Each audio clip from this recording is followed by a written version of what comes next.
top stories, Prime Minister Abiy Ahmed and President Yoweri Museveni of Uganda held talks in Kampala.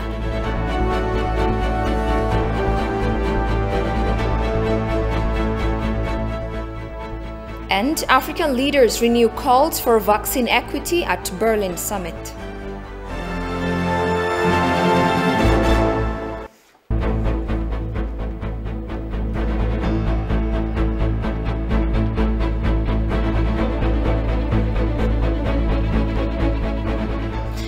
Hello and many thanks for joining us. You're watching Addis News Hour from the Ethiopian Broadcasting Corporation. With the news, I'm Tabitha John. Do stay with us. Prime Minister Abiy Ahmed paid an official visit to Uganda on Sunday. The Prime Minister appreciated Ugandan President Yoweri Museveni for the warm welcome accorded to his delegation upon arriving in Kampala. According to the Premier, the two had important deliberations on various bilateral and regional issues. He hopes that similar meetings will be held between the two soon. After concluding his visit to Uganda, the Prime Minister and his delegation left for Kigali, Rwanda for a working visit, during which the Prime Minister will be meeting with President Paul Kagame.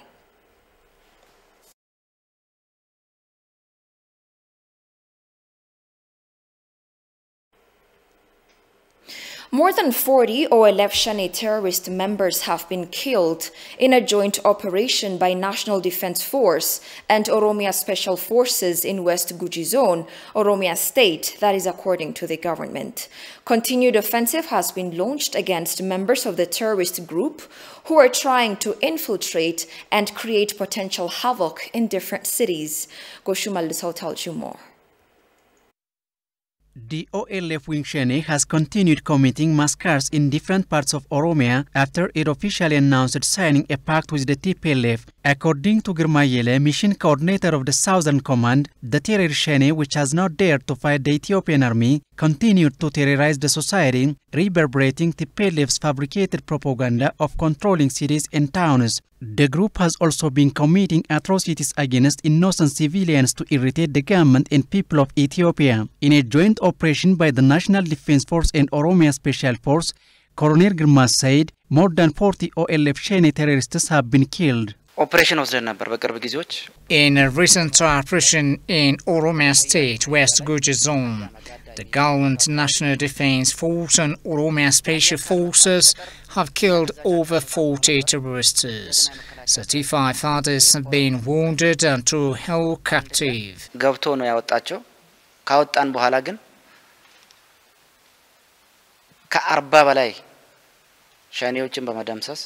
Offensive has been continued against members of the terrorist group who were trying to infiltrate and create potential havoc in cities.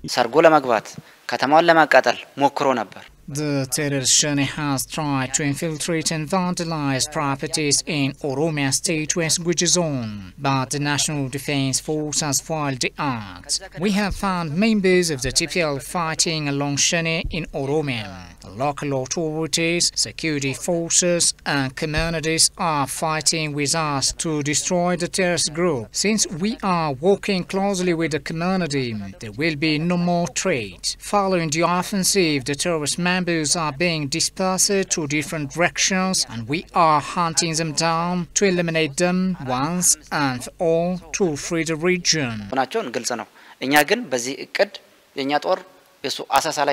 A recent report by the Ethiopian Human Rights Commission indicates that more than 200 ethnic Amaras were massacred by OLF Shane in East Wallagga zone of Oromia Regional State.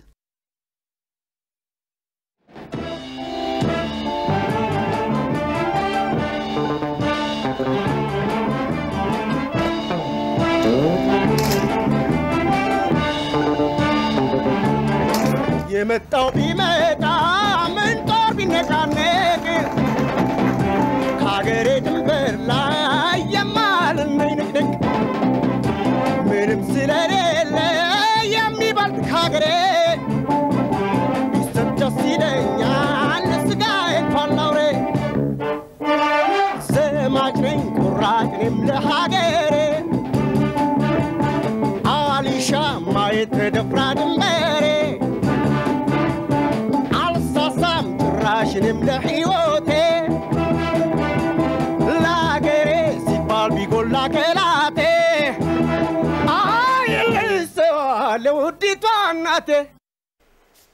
You're watching Addis News Hour. Ethiopian ambassador to South Africa warns that the international community's interference on Ethiopia's internal affairs is considered as arming the TPLF.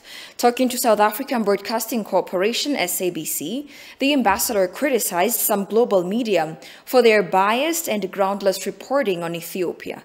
Jerusalem Betzaha has more from SABC. Talking to the South African media, South African Broadcasting Corporation, SABC, Ethiopian ambassador to South Africa, Shifarao Teklemariam, explained current affairs of his country. Shifarao mentioned that terrorist group TPLF rejected the unilateral ceasefire the Ethiopian government declared to allow peaceful farming conditions and safe humanitarian operation in Tigray, and that the terrorist has continued atrocities to the wider communities in the two regions.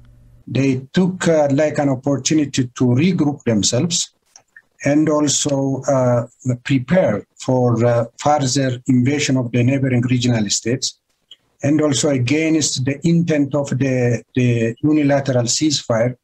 They forced the farmers to join the rebel group or the rebel intention. Therefore, as we speak, both the humanitarian as well as the people mindset and also the intention to silence the guns, it didn't work. Rather, TPLF is now moving further. This is, as we have been saying all the time, to Amara and Afar regional states. And also they started to create an alliance with other terrorist groups in the region as well as in the country. Some Western countries are aggressively working to create puppet government in developing countries like Ethiopia.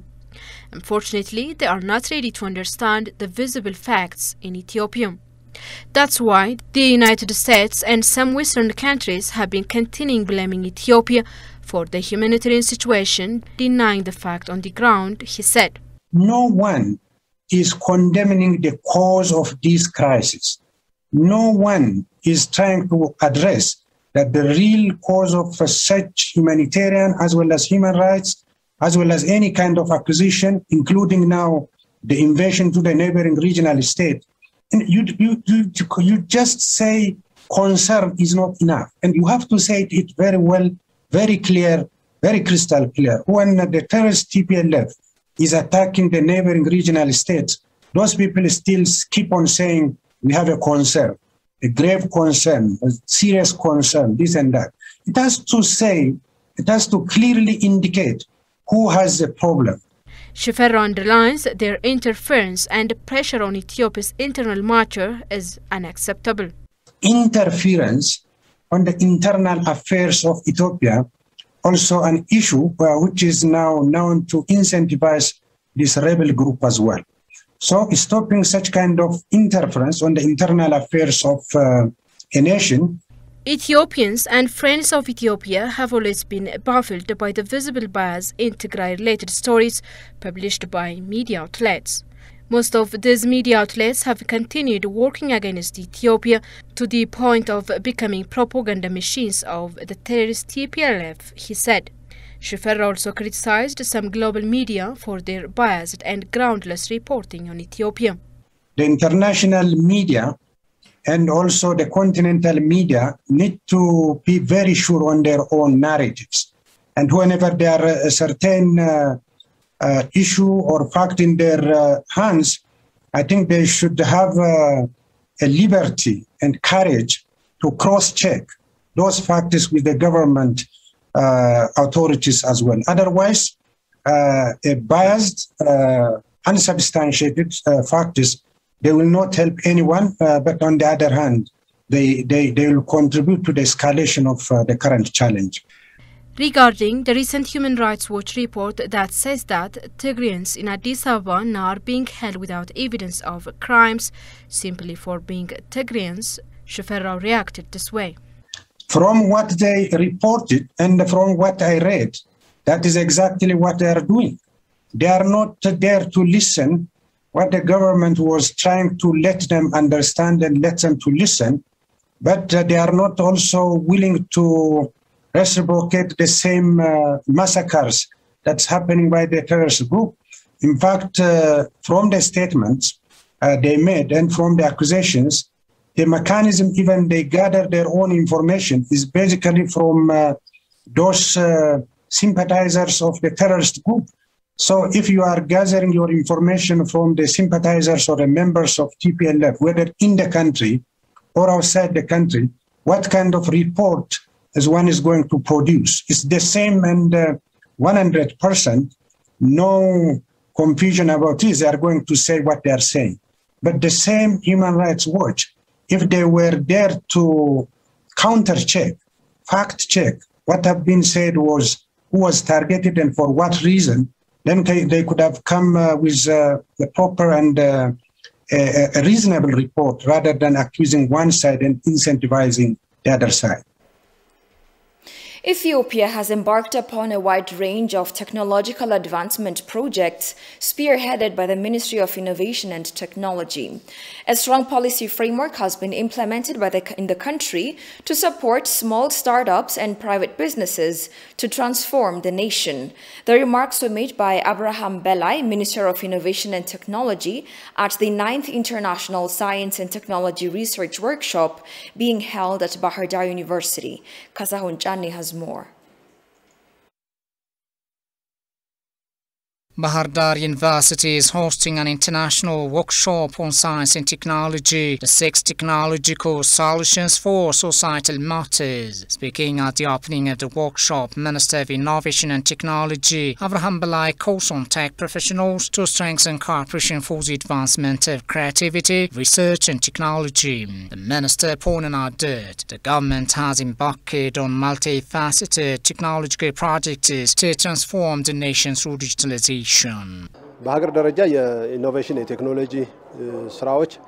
We have developed a strong policy which has been supporting tech business, including small startups in the country. We are making policy provisions to improve our support to private sector endeavors. It is critical to help those who do have the skills but not the resources to succeed. President of Bahar Dar University, Again, on his part, underscored that the Polytechnic Institute at Bahar Dar University is playing its part in the advancement of science and technology in the country. There are plenty of Bahar Dar University graduates who contributed to the advancement of science and tech locally and globally. We can mention Engineer Tawajigu, who worked for NASA, as an example. An innovation called DAN, which is being used to install elevators in modern buildings in the country, is a product of our Polytechnic Institute. There are many graduates of Bahar Dar University who are currently working for Airbus and Boeing. The workshop has brought together innovators, policymakers, scholars and professionals in tech and science.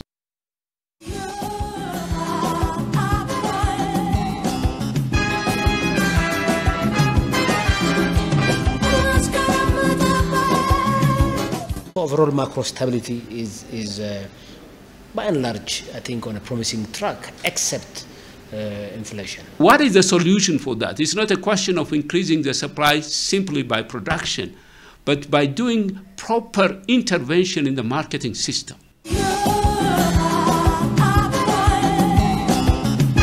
Financial liberalization is only reserved for Ethiopians or Ethiopians by birth. Liberalization has been kept as like selling the country. We have seen recently what's happening in this economy. No one gave us a support. What I am hearing and what you are hearing today, the outsiders, the Westerners, rather are trying to kill us.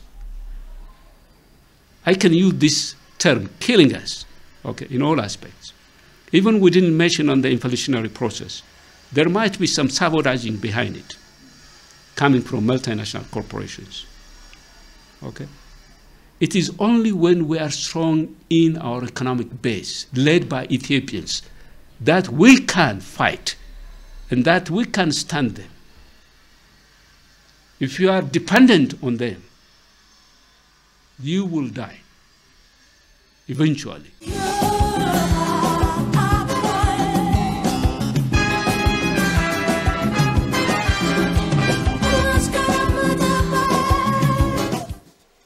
Kenya Kenyan tour operators eye Ethiopia's tourism industry to beef up regional integration. The tour operators suggest Ethiopia should aggressively work on the tourism market and promotion sector. Alula Teklamariam reports.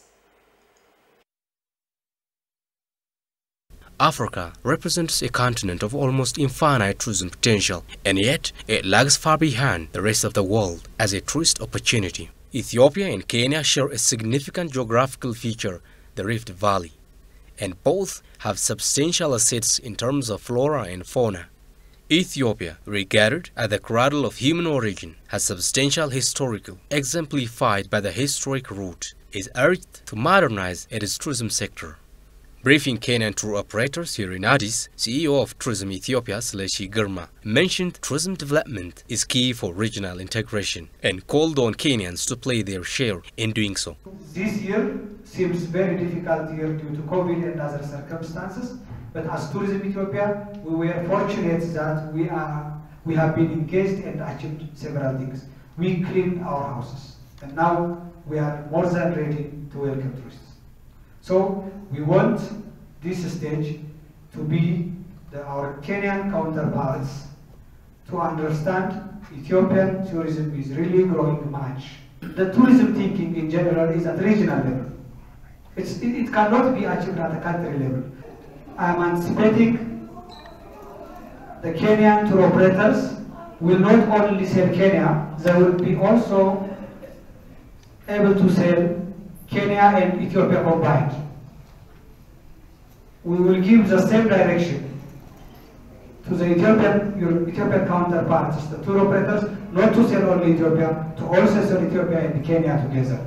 The visiting Kenyan tour operators on their part pledge to contribute share in promoting Ethiopia's tourist sites and to closely work with their Ethiopian counterparts for beefing up the partnership of the two countries. While visiting the National Museum of Ethiopia in Entoto Park, they highly praised Ethiopia's initiative to galvanize its tourism sector and the way it handles its heritages. Kenya can learn and will learn a lot from Ethiopia. One of the things we're learning from Ethiopia is a tourist attraction, just like what we have back in Kenya.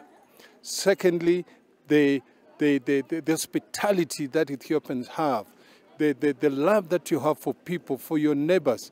I think this is something that we Kenyans are very proud, because even we Kenya, we love our neighbors, and you in particular, we love Ethiopians very, very much indeed. And we're very happy indeed for I think it's it's very unique, and we must be very appreciative of the Prime Minister, because what he's doing for this country is something that all African countries should emanate. For me, it's very humbling, considering we've learned a lot about Ethiopian history since I was in school. So for me, coming to Ethiopia as my maiden trip, it's been great, and I can attest to the fact that it's a very beautiful country, very beautiful people, and very warm people. And the sites that we've visited so far are very awesome. Well, number one is Ethiopians are very courteous, very friendly, hospitable. And then I'm actually shocked. I didn't expect Addis to be this beautiful. This place we are in right now is out of this world. It's the most serene place I've ever been to. It's like you're standing on top of the world. We've gone to a museum. I think it's National Museum of Ethiopia. And I rediscovered history, and we've really enjoyed. I think Ethiopia is a niche market for luxury travel, and it's something that I will take up, packages that can sell to the luxury market. And then city tour. City tour, we visited King Haile National Park and Entoto Park. Very, very nice place. And then a park in the city and the nice view in the city. It's amazing. As we go back to Kenya, we are going to motivate other travel agents to market Ethiopia destination, because Ethiopia needs Kenya, Kenya needs Ethiopia. Meanwhile, they suggest Ethiopia to be aggressively working on the market sector and promotions. Aggressive marketing? Yeah. Before, I didn't know Addis looks like this, to be frank. I think your marketing probably it's when you're starting to come up and start marketing Ethiopia. But your country is really beautiful. You should be more aggressive. Kenyans are very aggressive in marketing tourism. We have over promoting and marketing. I won't say much because I don't know how the government of Ethiopia is handling the tour operators in Ethiopia, but it's about motivation. If the government motivates the tour operators, I know things are going to work. And during COVID, things has been low, but when the government supports the tour operators, things are going to work. And I believe in the government as well. I would say that and affirm by the fact that we've been doing tours to other African countries, and as tour operators, our work is once we have a familiarization trip of somewhere, we'll go back and package and also bring more people to Ethiopia. So definitely this is going to increase and bring more people to Ethiopia, also from Kenya. Planning to visit various historical and cultural sites, the Kenyan tour operators are here in Ethiopia for a 4-day official visit. Their visit is anticipated to be acknowledged and experience sharing in the tourism industry.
And finally, African leaders attending a summit in Germany renewed calls for COVID-19 vaccine patent waivers, saying the decision would allow countries access to affordable jabs. Africa has administered the least vaccines of any continent, while some richer countries have inoculated nearly their entire adult populations. African countries have mostly relied on multilateral and bilateral donations. Activists have called the inequity vaccine apartheid. South African President Cyril Ramaphosa called the unequal access to vaccine not fair. Listen to this. We expressed our disappointment, we expressed our unhappiness, and said that it's not fair that Africa has only vaccinated 2% of the entire population of the 1.3 billion population, and yet your more developed countries in the north have vaccinated up to 60%. German Chancellor Angela Merkel, who has rejected calls to waive vaccine patents, said it was a dramatic injustice that Africa's vaccination rates remained low. Listen to her. The availability as well as the production of the vaccines is linked to the economic well-being of the African continent. And when we see today that we have vaccinated more than 60% of our population, and that it is just 2% in Africa, it is of course a dramatic injustice which we need to overcome. We talked about that honesty today. On Friday, German laboratory BioNTech announced that it was aiming to set up vaccine production centers in Rwanda and Senegal next year. You're watching Addis News Hour. A quick reminder of today's headlines. Prime Minister Abiy Ahmed and President Yoweri Museveni of Uganda held talks in Kampala.